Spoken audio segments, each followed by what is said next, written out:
Yeah, g'day guys. If you're new to the channel, welcome. I'm Jim, and today we're in the workshop. So come on in and we'll check out this new job I'm doing on the drill press. Here we go.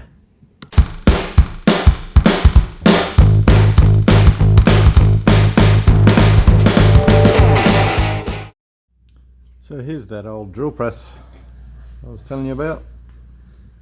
It's quite a good size drill press. It seems to do lots of stuff that I'm always demanding from it. Has a 16mm chuck, Jacob's chuck, but I think it's gone a bit wobbly, so may have to swap that if it's in the budget. Plenty of speeds,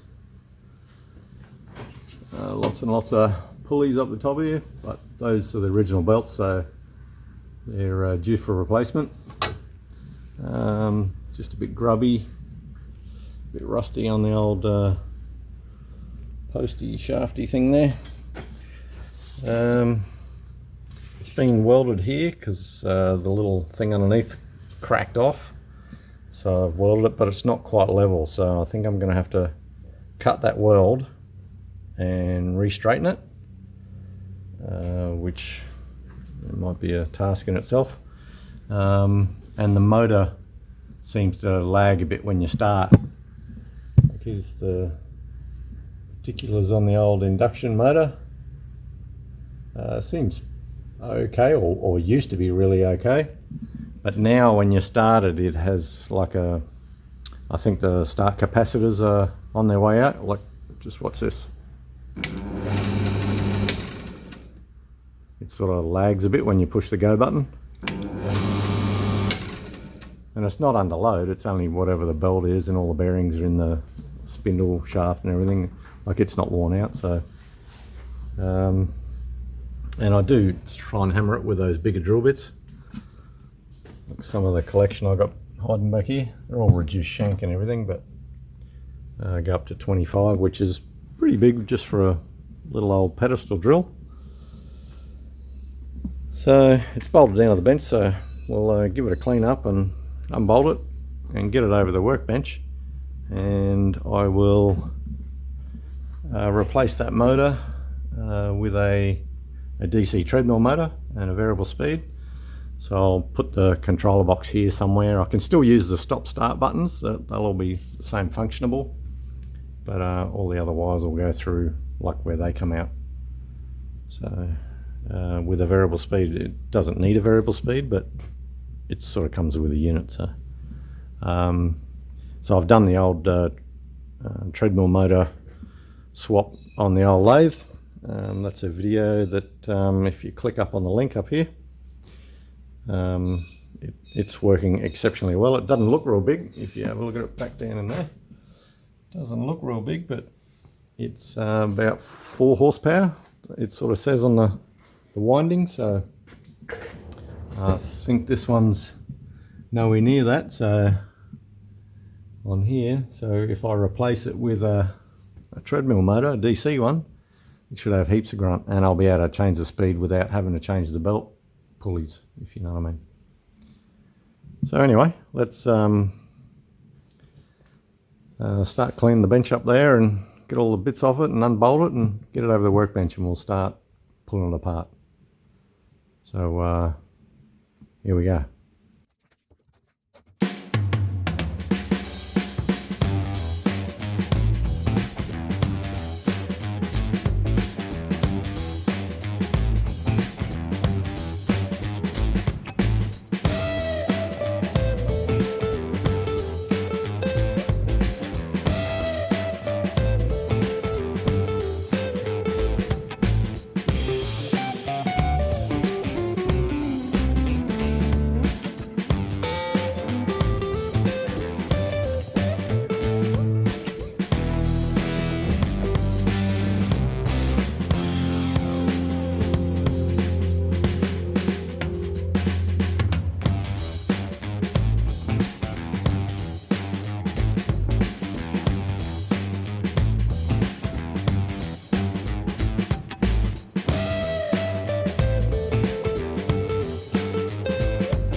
So done a little bit of stripping, as you can see. I didn't even know that that was tapered, but it's all good. At least the pulley is in pretty good nick. And eventually I got the right direction for that nut. So it was pretty easy to get that motor unwired. Like, there was only 2 wires in the top there, and an earth in there connected to the body. As always, an electrician should be doing any of your electrical work, 240 volt. So I have a friend of mine that is an electrician. He's going to come and check over everything that I've going to do here on this video. It was relatively easy getting this plate off.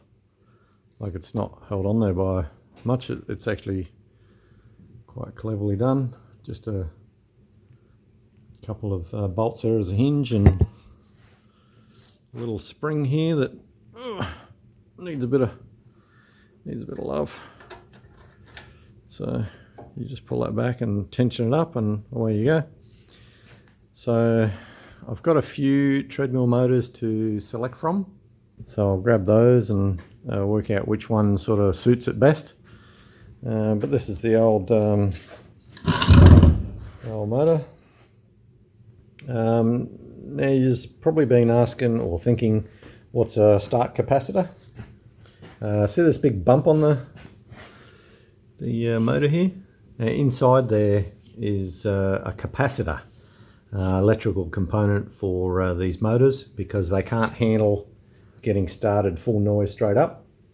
So they need this capacitor to, I don't quite understand how it works. Actually, if you look up another YouTuber, Jeremy Fielding, I can put a link down below in the description. He goes into a lot of detail about what start capacitors do and how they work and things like that. But I know that when it doesn't start real well, it's generally the start capacitor, because it's alternating current, AC.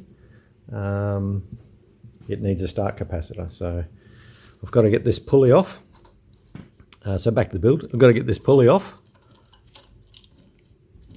It does sound a little bit funny in there, but I'll get the pulley off, mount the new motor, the DC motor, work out the dimensions on, you know, the height of the pulley away from, like, where this bolt hole is, like, work out that dimension there, and from the center hole to how high it is there.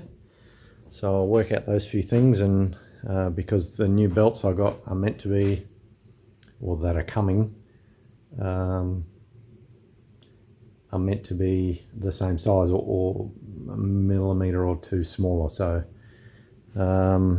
until those belts turn up, I won't commit to exactly how I'm going to mount on this thing. So I will work on just getting this electrical box all sorted, ready to mount the motor. I've also got to take off this base thing so I can cut this here and get that trued up, because it is not square. It's been repaired in the past, and wasn't by me, but it was a fellow who was working with me at the time, and he didn't bother to try and square it up. He said, yeah, no, that looks good, yeah, she'd be right, but it wasn't. So anyway, can't blame anyone but myself for not doing it properly then, or making sure he was doing it properly.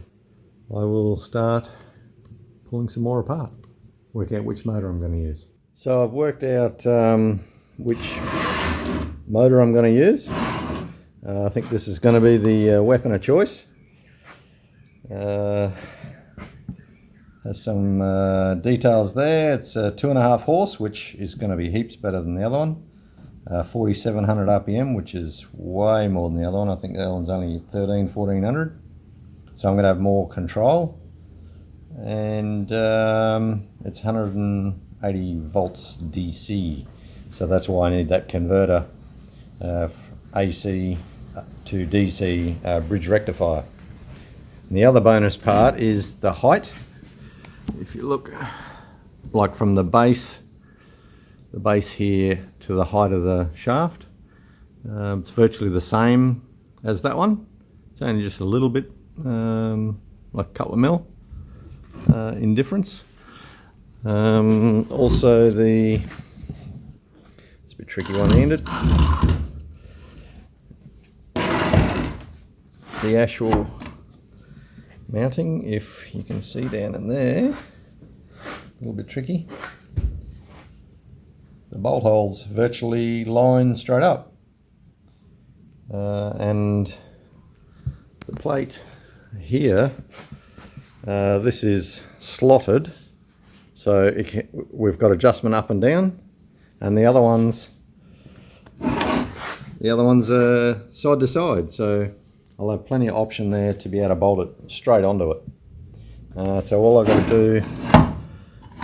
have to do is work out how far along I bring the pulley.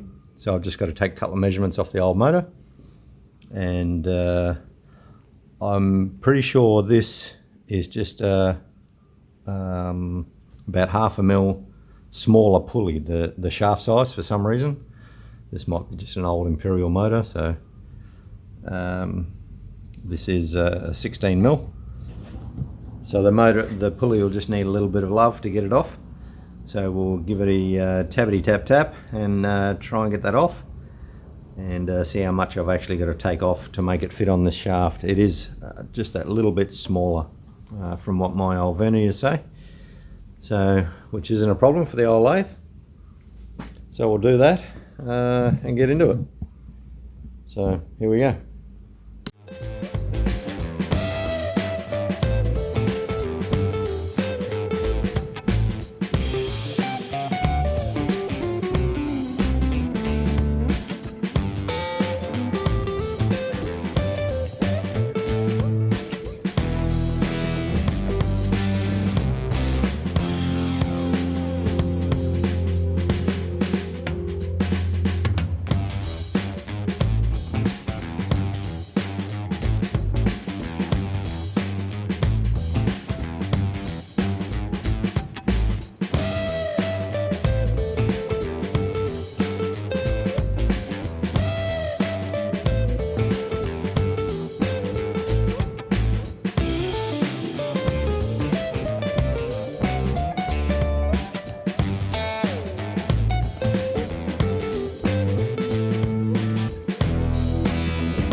So how lucky was that?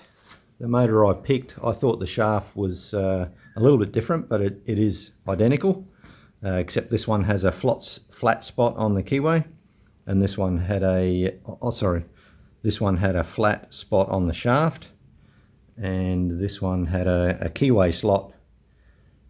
So I just screwed that grub screw into the keyway slot, and I can't see it ever moving. If it does, I'll work it out then, because I don't have a broach to make a keyway inside there, and there wasn't one. So I've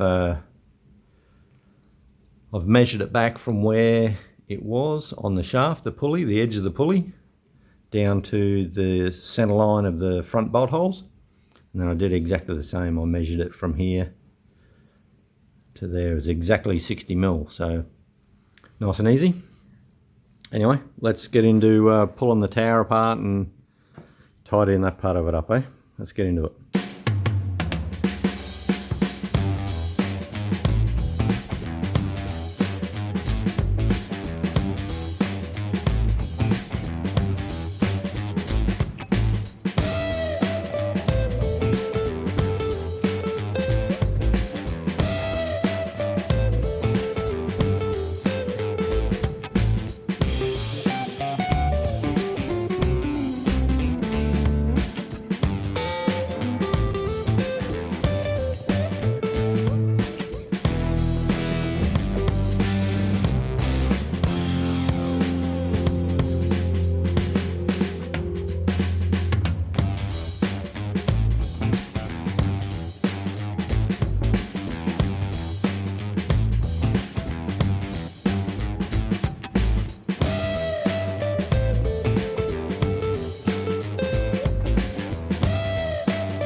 So there it is, disassembled, all bar the actual bearings and so forth. The actual spindle, there's no play on it, no sideways play or up and down play. So yeah, so there's no play in the spindle, so I didn't bother pulling that apart. And the bearings are sealed, you can't really service them, so it seems to be all okay. I'll just give it a bit of a clean up. I wasn't really planning on painting that main part, but this tower, I'll take it over the wire wheel and give it a bit of a clean up. It's just a mild steel tube, so it won't really forever stay shiny and clean unless I lacquer it or something crazy like that. So I'll give this base plate a bit of a clean, bit of a tidy up. And this is one of the main parts I wanted to show you. It had been, can't really see in there, there was a piece of cast that was on this part that broke off, that held the unit together because it was meant to be bolted together. So it's meant to, with this big plate on it, it's meant to twist or pivot, like you undo another one of these little bolts, these clampy bolts like that, and it's meant to be able to twist. And anyway, it broke off years and years and years ago. Actually, probably more, oh, it was about 25 years ago. I will just try and separate this with a cut-off wheel. Once I've cleaned it all up, and I'll put it all back together, or the shaft and the base and everything, put it all back together, and then try and get it flat. It's been cursing me for years and years, so I'll get all that back together, and then we can start putting the motor on and do all the good fun things. So here we go.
the plan. That's very level there. And level there, not sure if you can see the bubble real well. And across this way we have level. So I can tack that at the top, and then I can pull the bottom out, because if you have a bit of a look, see, it's the bottom needs to come out, or the front needs to go up a little bit. So if I start with there, put a couple of tacks on there, we should be right to move it, or get it into place anyway. So what I'm going to do, it was welded all the way around with stainless steel on cast. So what I can do is, instead of using stainless steel to re-weld that, I can just use low hydrogen MIG. I just use the MIG welder. So, because I'm welding stainless to stainless, so I don't need to put stainless down in the middle there, so the MIG will be heaps quicker and easier.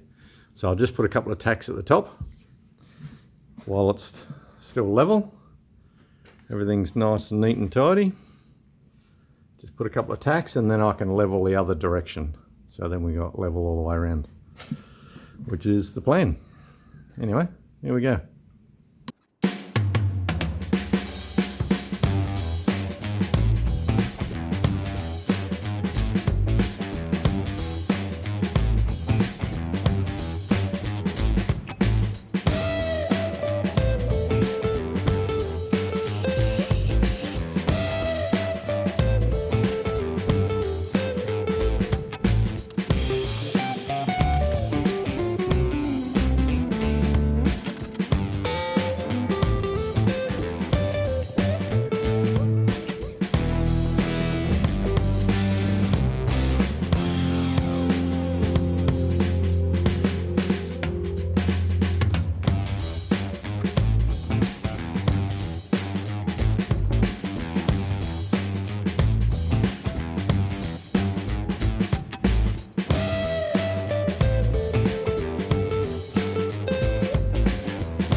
Well, the painting's all done and dried, and I've removed all the masking.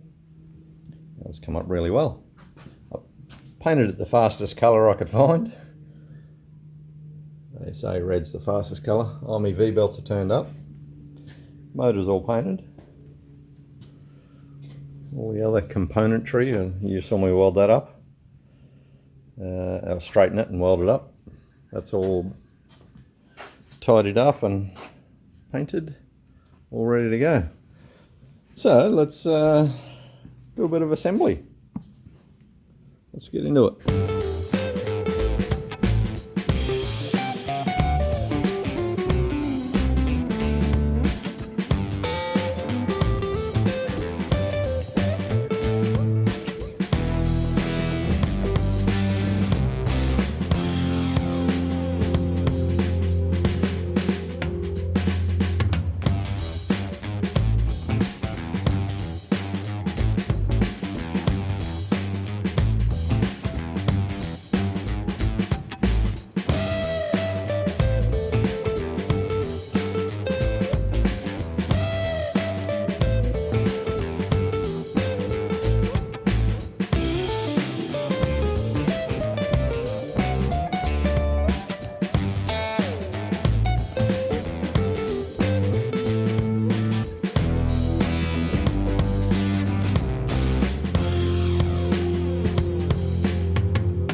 For those who may or may not have noticed, I forgot this wire. I've only just gone and pulled the cover and everything apart, and gone and put that wire back in there onto those switches where they're supposed to be. So now I can actually hook up the instrument box. So everything else is right. I moved this motor across off camera so I can get a little bit more leverage on the adjustment. So, and someone else may have noticed that I put the belt on the wrong pulley. Well, it's not the wrong pulley, because it is meant to be on the top one to have the slowest ratio. But what I've done is in the past on the old motor I had the pulley raised. It just so I can actually get plenty of tension on this belt. So if not, I would have run out of room inside the house, in the guard there. So it all lines up and everything still. It's just on a different speed, that's all. But I've got plenty of variance with this DC motor, so there's no issue there. Now you're probably asking, why didn't I get smaller belts? Well, it's kind of funny, they didn't actually make them. The next size down is too small, so then I would have had to try and make the motor much closer, which wasn't that easy. So I thought, well, let's just go with something that works. Why try to reinvent something that doesn't work? So we have it all sort of back together on there. So that side's all done. Now I just got to mount the little electrical box. I've made a little bracket here. You can just see it, it's in black there. A little bracket there. So I'll mount the box on there and feed all the wires through, and put a bit of conduit over this, over these motor wires, and feed all that in there. And my electrician's due to come in the next hour or so, so I will get back to you once all that's on, and he'll wire that bit up, and fingers crossed it all works. So hang on, we'll just put this box on, and then hopefully my electrician turns up in time. Here we go.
There's the box all mounted and everything on that bracket.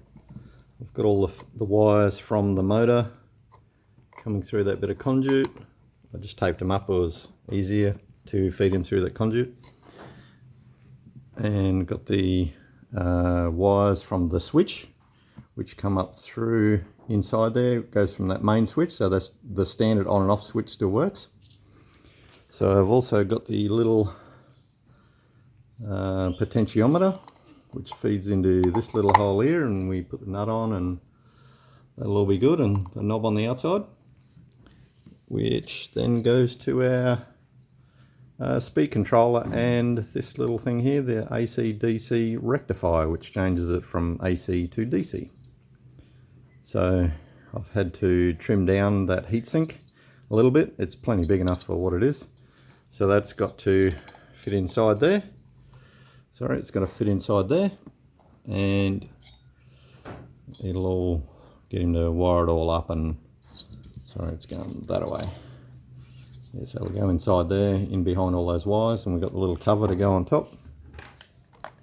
So we'll put this cover back on top once it's all done, and we're good to go. I probably should have painted that. Never too late. Anyway, so leave with me, and the electrician is due to come in a couple of minutes, so he just sent me a message. So anyway, I'll when we come back, it'll all be wired in, and we'll get it to run. Anyway, here we go. So the electrician's come and gone, all hooked it up, and it's, I've got to say, it's pretty cramped in there. I won't show you, but he's done a great job. And we will just plug it in and show you the dealio. So as it used to, you can still turn the power button on, and then we just give that a little bit of a turn. Oh, look at that. Turn it nice and gently, and then we can just give it to it.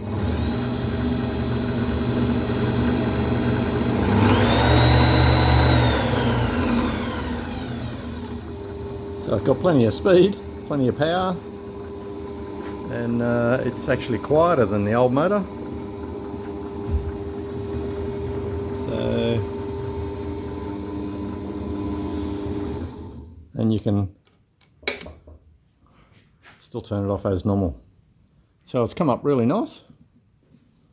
I think he's done a great job on that side of it all for me. Nice looking drill press now.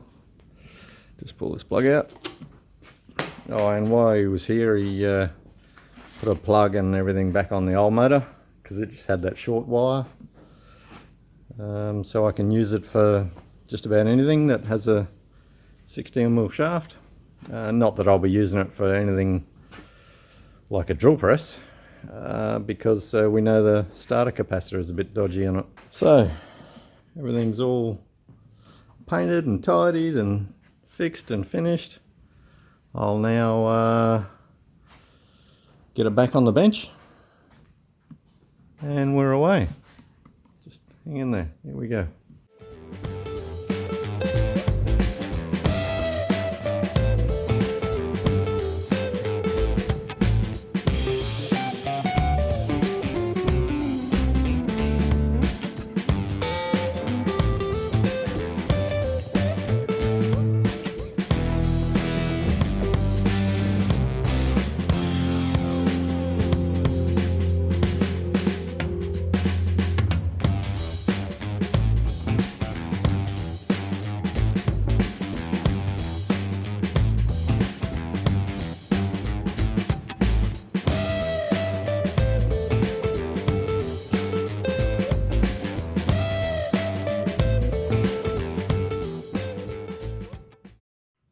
So doesn't that look the part?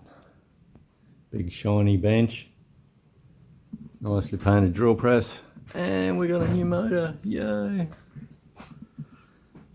So there we go. She's all done and installed and back into place, and works well so far. So now we just got to put it to the test and get it through a few bits of steel and get it through some timber as well. So we've come to an end on this project.